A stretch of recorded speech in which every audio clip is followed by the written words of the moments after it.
आकांक्षा यादव। वक्त हो चुका है बुलेटिन का, तो चलिए शुरुआत करते हैं इस वक्त की बड़ी खबरों के साथ। उन्नाव से बड़ी खबर है, जहां किसान की मौत के मामले में बड़ा खुलासा हुआ है। जिस घटना को अब तक सड़क हादसा माना जा रहा था, उसका लाइव वीडियो सामने आने के बाद मामला हत्या का बन गया है।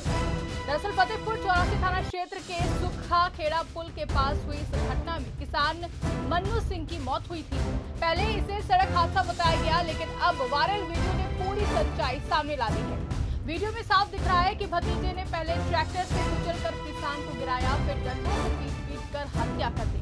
चौंकाने वाली बात यह है कि पुलिस ने अब तक भतीजे की तहरीर पर इसे एक्सीडेंट मानते हुए एफआईआर दर्ज की थी, लेकिन वीडियो सामने आने के बाद पूरे मामले ने नया मोड़ ले लिया है। सवाल उठ रहा है कि आखिर इस घटना को हादसा क्यों बताया गया, क्या सच्चाई दबाने की कोशिश हुई है। फिलहाल वीडियो सामने आने के बाद पुलिस की कार्रवाई पर सभी की नजरें टिकी हुई है। अगली खबर बांदा से है, जहां बांदा में तेज रफ्तार ने एक बार फिर से दो जिंदगियां छीन ली हैं। शादी समारोह से लौट रहे भाई बहन की दर्दनाक सड़क हादसे में मौत हो गई है, जबकि एक युवक जिंदगी और मौत के बीच में जूझ रहा है। बता दें, घटना कोतवाली क्षेत्र के पडमई गांव के पास रविवार तड़के की है, जहां तेज रफ्तार स्कॉर्पियो ने सामने से आ रही बुलेट बाइक को जोरदार टक्कर मार दी है। टक्कर इतनी भीषण थी कि बाइक के परखच्चे उड़ गए और उस पर सवार 3 लोग दूर जाकर गिर गए। हादसे में अजय राजपूत और उसकी मौसेरी बहन प्रभा राजपूत की मौके पर ही मौत हो गई, जबकि प्रभा का पति राकेश गंभीर रूप से घायल हो गया। बताया जा रहा है कि तीनों शादी समारोह से लौट रहे थे। सबसे दर्दनाक पहलू यह है कि प्रभा की शादी महज 3 महीने पहले ही हुई थी। वहीं अजय अपने परिवार का इकलौता बेटा था और प्रतियोगी परीक्षाओं की तैयारी कर रहा था। हादसे के बाद स्कॉर्पियो सड़क किनारे पलट गई, लेकिन उसमें सवार लोग मौके से फरार हो गए। पुलिस ने वाहन को कब्जे में लेकर आरोपियों की तलाश शुरू कर दी है। वहीं प्रत्यक्षदर्शियों के मुताबिक बाइक सवारों ने हेलमेट नहीं पहना था, जिससे सिर में गंभीर चोटें आई हैं। उन्नाव से बड़ी खबर है, जहां लखनऊ बांगरमऊ मार्ग पर भीषण सड़क हादसे में 3 लोगों की मौत हो गई है। आमने सामने हुई 2 बाइकों की टक्कर इतनी जबरदस्त थी कि सभी गंभीर रूप से घायल हो गए हैं। घटना फतेहपुर 84 थाना क्षेत्र के पुलिया के पास की है, जहां 2 बाइकों में आमने सामने टक्कर हो गई है। हादसे में गौरैया कला निवासी शोभित शुक्ला और हरदोई के शिवमोहन द्विवेदी की इलाज के दौरान मौत हो गई है। वहीं दूसरी बाइक पर सवार घायल युवक शहीदुद्दीन को गंभीर हालत में लखनऊ ट्रॉमा सेंटर भेजा गया, जहां उसने जीवन तोड़ दिया है। घटना के बाद मौके पर पहुंची पुलिस ने शवों को कब्जे में लेकर पोस्टमार्टम के लिए भेज दिया है। हादसे की सूचना मिलते ही परिजनों में कोहराम मच गया है। एक बार फिर से तेज रफ्तार और लापरवाही ने 3 जिंदगियां छीन ली। बढ़ते अगली खबर की ओर, जहां बागेश्वर सरकार धीरेन्द्र शास्त्री के बयान पर सांसद साक्षी महाराज ने खुलकर समर्थन किया है। जनसंख्या और हिंदू राष्ट्र को लेकर दिए गए बयान ने एक बार फिर से सियासी हलचल बढ़ा दी है। आपको बता दें कि उन्नाव स्थित अपने आवास पर सांसद साक्षी महाराज ने कहा कि जनसंख्या तेजी से बढ़ रही है और इस पर नियंत्रण के लिए सख्त कानून बनना जरूरी है। उन्होंने कहा कि ये मुद्दा अब गंभीर हो चुका है और इसे नजरअंदाज नहीं किया जा सकता। साक्षी महाराज ने धीरेन्द्र शास्त्री के उस बयान का भी समर्थन किया, जिसमें उन्होंने हिंदुओं से 4 बच्चे पैदा करने और 1 बच्चे को संघ को देने की बात की। सांसद ने कहा कि इस तरह की बात वो खुद भी पहले से कह चुके हैं। एक बच्चा संघ के लिए, एक सेना के लिए, एक माता पिता की सेवा के लिए और एक संत समाज के लिए होना चाहिए। इस बयान के बाद राजनीतिक और सामाजिक बहस तेज हो गई है। अब देखना होगा कि इस पर अलग अलग दलों और संगठनों की क्या प्रतिक्रिया सामने आती है। बहुत पुराना बयान हो गया। ये बयान तो कभी सबसे पहले मेरठ में मैंने दिया था, मेरे खिलाफ एफआईआर भी दर्ज हुई थी। एक तरफ जनसंख्या सुरसा की तरह वजन बढ़ाती चली जा रही है, तो इस पर कोई सख्त कानून बनना चाहिए। हम 2, हमारे 2 और उनके भी 2। अगर ये कानून नहीं बनता है तो संतुलन न बिगड़ जाए। जब जब हिंदू घटा तब तब देश बटा, जहां जहां हिंदू घटा वहां दंगे फसाद हुए। इसलिए हिंदू राष्ट्र की वकालत करने वाले धीरेन्द्र शास्त्री जी ने अगर ये कहा है कि हिंदू को 4 बच्चे पैदा करना चाहिए, मैं बहुत पहले इस बात को कह चुका था। एक बच्चा संघ में जाना चाहिए, एक सेना में जाना चाहिए, एक माता पिता की सेवा करने के लिए चाहिए और एक सनातन का अड्डा है हम लोगों का आश्रम, बाबा कम होते चले जा रहे हैं, महात्माओं को भी देना चाहिए। बांदा के नरेनी में राशन कार्ड को लेकर बड़ा बवाल सामने आया है, जहां महीनों से नाम जुड़वाने के लिए भटक रही महिलाओं का गुस्सा फूट पड़ा और उन्होंने आपूर्ति कार्यालय में जमकर हंगामा किया। तहसील नरेनी के आपूर्ति कार्यालय में उस वक्त हालात बिगड़ गए जब आक्रोशित महिलाएं सीधे अधिकारी के कक्ष में पहुंच गई। आरोप है कि राशन कार्ड में नाम जोड़ने के नाम पर पैसे मांगे जा रहे थे और बिना पैसे काम नहीं हो रहा था।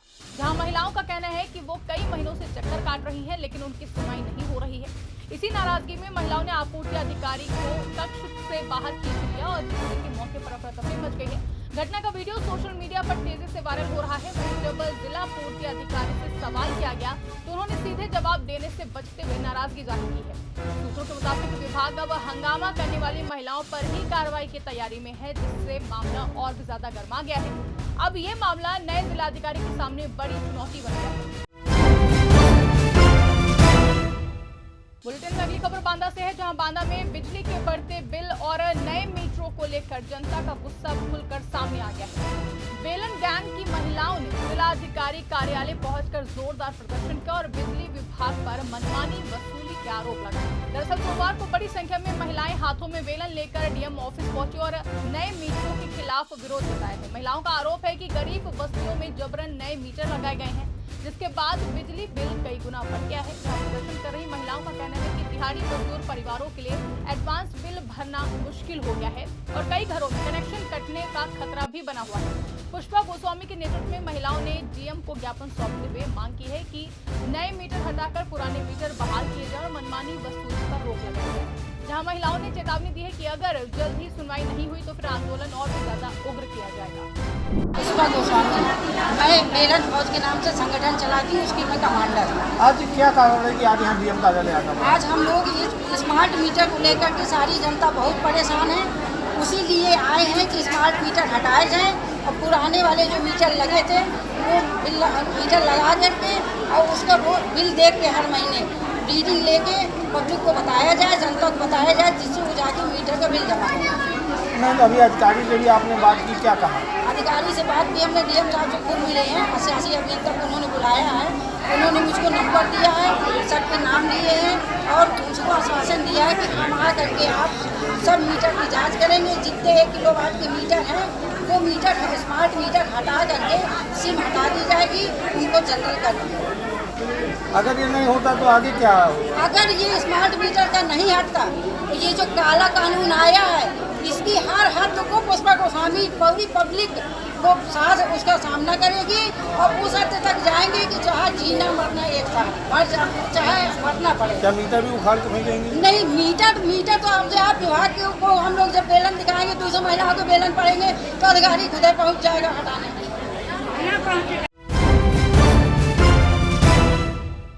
बांदा में कानून व्यवस्था पर सवाल खड़ी करती एक सनसनीखेज वारदात सामने आई है, जहां बिलहरका गांव में दबंगों ने घर में घुसकर युवक पर जानलेवा हमला कर दिया है। बेटी बचाव करने आई बहन और मां को भी बेरहमी से पीटा गया है, जिसमें युवती का हाथ टूट गया है। बताया जा रहा है कि 7 से 8 हमलावर दिन दहाड़े घर में घुसे और राहुल सिंह पर हमला कर दिया। जब परिवार के लोग बचाने पहुंचे तो उन्हें भी निशाना बनाया गया। पीड़ित परिवार का आरोप है कि हमलावर अक्सर शराब के नशे में गाँव में दहशत फैलाते हैं और कई बार शिकायत के बावजूद पुलिस ने कोई भी सख्त कार्रवाई नहीं की है, जिससे उनके हौसले बढ़ गए हैं।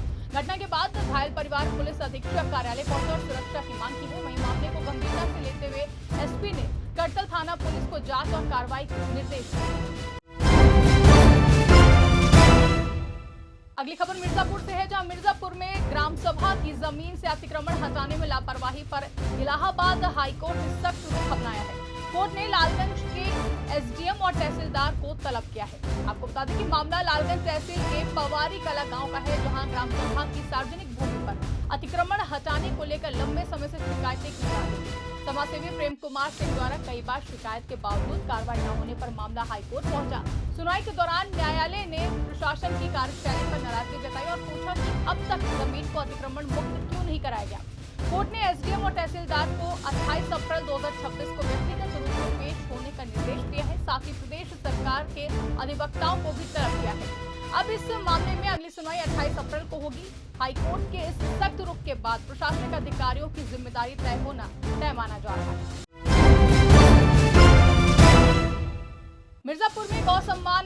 अभियान के तहत सोमवार को बड़ी संख्या में गौ भक्तों और संत समाज के लोगों ने संकीर्तन यात्रा निकालकर ज्ञापन सौंपा है। इस अभियान के जरिए गौ संरक्षण और संवर्धन की मांग उठाई गई है। कार्यक्रम के तहत संकट मोचन हनुमान मंदिर से संकीर्तन यात्रा शुरू हुई, जो शहर के विभिन्न मार्गों से होती हुई सदर तहसील पहुंची। यहाँ गौ भक्तों, संतों और नागरिकों ने तहसीलदार को राष्ट्रपति, प्रधानमंत्री, राज्यपाल और मुख्यमंत्री के नाम संबोधित ज्ञापन सौंपा है। अभियान में सदर, लालगंज, बढ़ियान और चुनार तहसीलों में भी इसी तरह के कार्यक्रम आयोजित किए गए हैं, जहां लोगों ने बढ़ चढ़ कर हिस्सा लिया। वहीं आयोजकों का कहना है कि भारतीय संस्कृति, कृषि और पर्यावरण संतुलन में गाय का महत्वपूर्ण स्थान है और अब इसके संरक्षण के लिए जन जागरूकता जरूरी है। इस अभियान के जरिए लोगों से गौ संरक्षण के प्रति जागरूक होने और इसमें सक्रिय भूमिका निभाने की अपील भी की गई। वक्त हो चुका है बुलेटिन में आखिरी खबर का, जहां मिर्जापुर के क्रमंडगंज घाटी हादसे के बाद पीड़ित परिवारों के बीच मदद का सिलसिला लगातार जारी है। सपा के पूर्व सांसद डॉक्टर रमेश चंद बिंद पीड़ितों से मिलने पहुंचे और आर्थिक सहायता प्रदान की है। आपको बता दें कि क्रमंडगंज घाटी में हुए दर्दनाक हादसे में 12 लोगों की मौत के बाद पूर्व सांसद डॉक्टर रमेश चंद बिंद और उनकी बेटी ज्योति बिंद पीड़ित परिवारों से मिलने पहुंची। इस दौरान उन्होंने शोक संवेदना व्यक्त करते हुए 50,000 रुपए की आर्थिक मदद भी की है। पूर्व सांसद ने कहा कि ये घटना बेहद ही दुखद है और पीड़ित परिवारों के साथ वो हर संभव तरीके से खड़े हैं। उन्होंने भरोसा दिलाया कि जरूरत पड़ने पर आगे भी सहायता जारी रहेगी। साथ ही उन्होंने राहत और बचाव कार्यों में देरी पर सवाल उठाते हुए कहा कि अगर समय पर पुलिस और फायर ब्रिगेड पहुंच जाती तो कुछ लोगों की जान बचाई जा सकती है। फिलहाल के लिए बुलेटिन में बस इतना ही। ऐसे ही तमाम बड़ी खबरों के लिए आप बने रहिए और देखते रहिए 4PM न्यूज़ नेटवर्क।